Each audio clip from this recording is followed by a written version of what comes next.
So yeah, Oda gave us a crazy surprise in chapter 1130. One of the more hyped chapters in a while, considering the hype we've had for Elbaf and the expectations. But let's dive a bit deeper in Elbaf, okay? One of the most hyped places in One Piece. Oda's been teasing us about the land of the giants forever, and finally we're closer to it. Elbaf isn't just another island though. It got deep connections to Viking culture, Norse mythology, and some major characters that are going to be super important as the story progresses. First up, let's talk about what Elbaf is all about. For those who might not be in the loop, Elbaf is not just a place, it's a whole vibe. Oda himself has said that the inspiration for Elbaf and its culture comes straight from Viking mythology. We're talking about fierce warriors, epic tales, and a whole lot of fighting spirit, and the giants of Elbaf are these super cool characters who embody their fighting spirit through life or death battles. And so I'm gonna catch you up. One Piece is a long story, so I'm just gonna remind you guys of the build up to Elbaf, the connections to the giants, the connections from some of the warriors in Elbaf, from Loki to Big Mom to Hayuruden. All this is gonna be in this video, Dory and Brogy, and why Elbaf is gonna be important going forward. Now you just gotta do one thing for me, and if you want to, like the video and subscribe right now. Now, here's where it gets juicy. Oda has been hinting at Elbaf and its importance for ages. In chapter 115, mind you, we're in chapter 1130. In chapter 115, when Dory and Brogy were introduced, we first saw these giant warriors from Elbaf. Oda later confirmed in chapter 116 that the inspiration for Elbaf's giants and their culture comes from Viking mythology. That's why we see all the Viking vibes, the helmets, the warrior spirit, and even the idea of a proud, ancient warrior culture. Giants in One Piece aren't just about their size. They're about that larger-than-life heroic way of living. They've got honor, they love a good fight, and their pride runs so deep that they will battle to the death for it. But Elbaf isn't just a random place Oda threw in for flavor. He has hinted throughout the series that Elbaf is going to be a future battleground, and not just any battleground, a really important one. Oda loves building up these moments, and when he foreshadows a place is going to be important, you know it's going to deliver. I mean, think about it. We've been hearing about this island for years. We saw Dory and Brogy back in Little Garden. We know Usopp's obsessed with going there and becoming a proud warrior of the sea, and now we've got characters like Big Mom and Loki tied to it. That's not just a side story. It's a major arc waiting to happen. And guess what? We're finally here. But speaking of Loki, let's talk about this guy for a second. Oda has teased Loki's importance way back in chapter 866. Again, another reminder, we're in chapter 1130, but we still don't know much about him.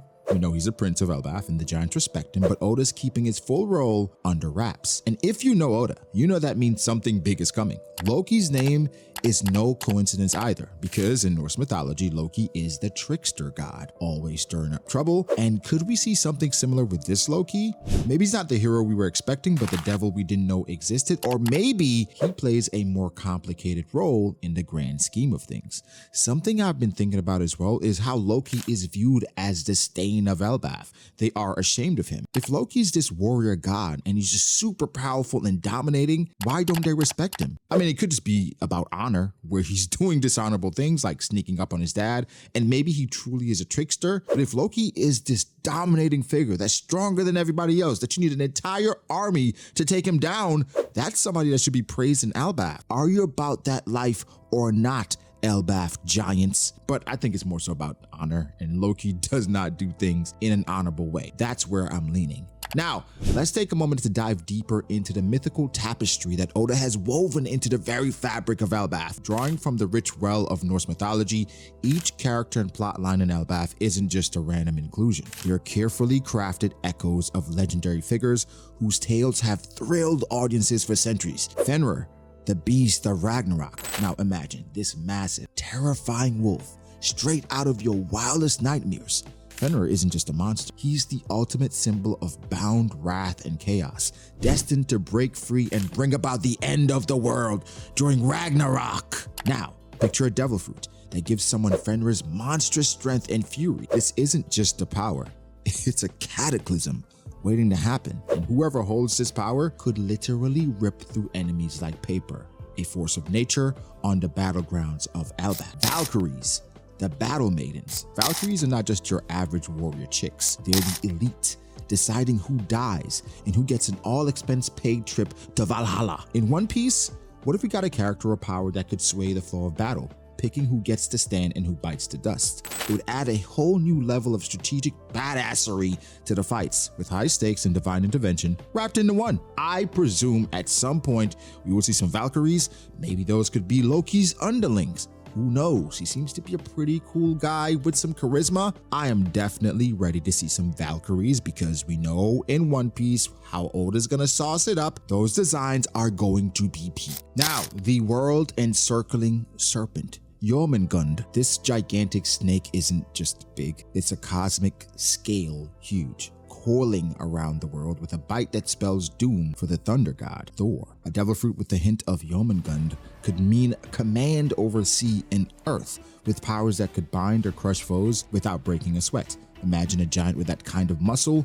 Talk about a sea-shaking showdown. Now people are speculating this could be something that Loki could have, and we can't forget, if Loki is a Loki of legend that we expect with Norse mythology, his brother is Hyruden. So does that mean Hyruden is Thor?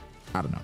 Balder, the shining one. Now Balder is like the one guy everyone loves. Charming, bright, the godly equivalent of a rock star. But his death is a tearjerker that signals the big bad Ragnarok. Emotional moments for our crew and the giants of Elbaf. Now as these ancient legends come to life in the story of Elbaf, they're not just cool references. They're blueprints for the kind of jaw-dropping, ship-shaking, history-making moments that One Piece is all about. Will Loki tap into these myths to craft his destiny? How will the Straw Hats handle a land where legends walk and the line between myth and reality blurs into an epic brawl? I guess only time will tell, but I am really excited.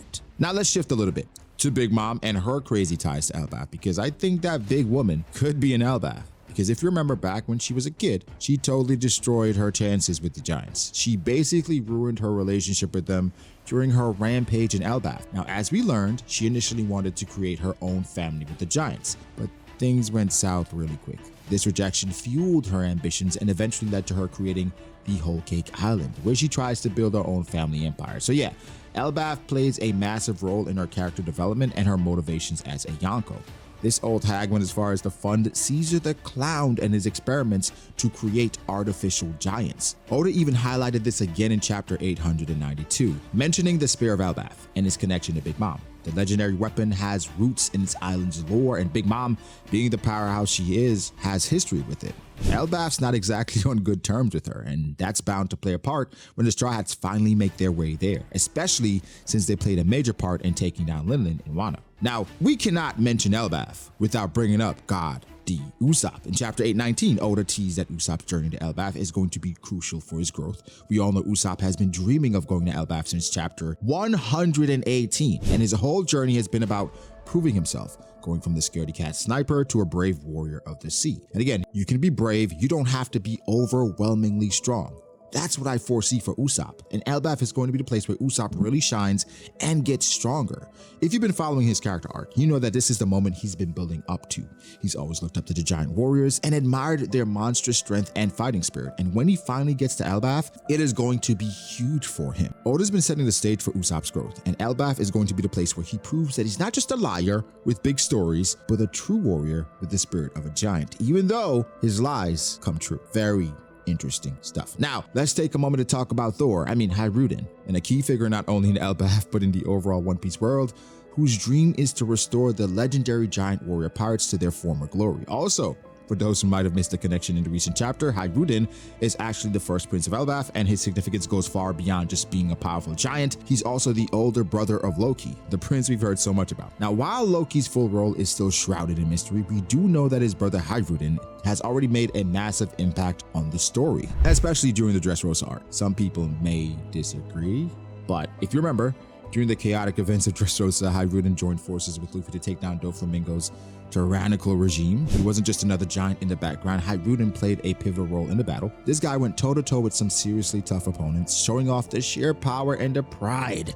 of the giants of Elbaf. One of the most memorable moments was when he delivered that epic punch, taking down Mach-Vice and his ridiculous 20 million pound attack with pure strength and willpower. It wasn't just a fight, it was a showcase of Elbaf's warrior spirit in action, okay? But Hyruden's story does not stop there. After the dust settled in Dressrosa, Hyruden became one of the founding members of the Straw Hat Grand Fleet, swearing his loyalty to Luffy. And this move was huge because as the first prince of Elbaf, Hyruden's decision to ally himself with Luffy That carries a lot of weight. And not only does it bring the might of the Giants closer to Luffy's side, but it also foreshadows a future where the ties between the Straw Hats and Elbaf become even more critical. And we cannot ignore the family dynamic at play here. With Hirunden being the older brother of Loki, it's clear that there's more to Elbaf's royal family than meets the eye. Loki's role is still under wraps, but having an older brother like Hirunden, who's already proven himself in battle and aligned with Luffy, could mean that the two brothers have very different views on the world. Did Hiruden's loyalty to Luffy cause friction within the royal family of Elbaf? I'm probably gonna think so. Will Loki see his older brother's actions as a betrayal or as part of the larger plan? I don't think they get along. These are questions that are sure to play out as we get further into the Elbaf arc. But one last thing about Hiruden is that he was destined to become king of the Giants as well. And he came to Dressrosa trying to acquire a devil fruit, Ace's devil fruit. So now knowing Loki killed his father, stole Hiruden's birthright, it makes sense that Hiruden left Elbaf and he came now trying to get this devil fruit and maybe get something where he can compete with Loki. That's my guess, or at least that's where I'm going with it. But lastly though, let's not forget about the giant warrior pirates. In chapter 649, Oda said their legacy will be revisited, and that ties back to Elbaf too. These guys are legends in the world of One Piece, and their connection to the island is going to be huge. There's something deeper going on with the giants, their history, and how it ties into the bigger One Piece lore, like even the sun god Nika, which was hinted way back in chapter 287. There's a sense that Elbaf holds some secrets that go beyond just being the land of giants. Saul being there and Vegapunk visiting there, even Dragon. It's got ancient history, ties to powerful legends, and maybe even connections to the Void Century or the Great War that's brewing. A lot of people mention Ragnarok, and I'm excited for Ragnarok. However this may play out, how much inspiration Oda takes from mythological lore, we'll see. So yeah, Elbaf isn't just some Viking-themed island in Shanks' territory where he owns a bit of it and people like him there. It's a massive piece of One Piece's puzzle, and that's slowly coming together. Between Usopp's growth, Big Mom's ties, Loki's mystery, and the legacy of the giant warriors, we're looking at one of the most epic arcs to come. And knowing Oda, he's going to pull out all the stops when we finally get there. The giants aren't just going to be bystanders. They're going to be key players in whatever's coming. It could be a war, Ragnarok, destruction. They're going to be important. That's all I know. Now, if you loved exploring the rich lore of Elbaf and its epic connections, don't forget to hit that like button, subscribe for more One Piece, and then let me know, what do you think about Usopp's journey to Elbaf will look like? Will Loki be a bigger disaster than we imagined? Are there any hidden connections or theories you're excited about? Let me know below, like the video, again, subscribe, and I'll catch you guys in the next one. Peace out.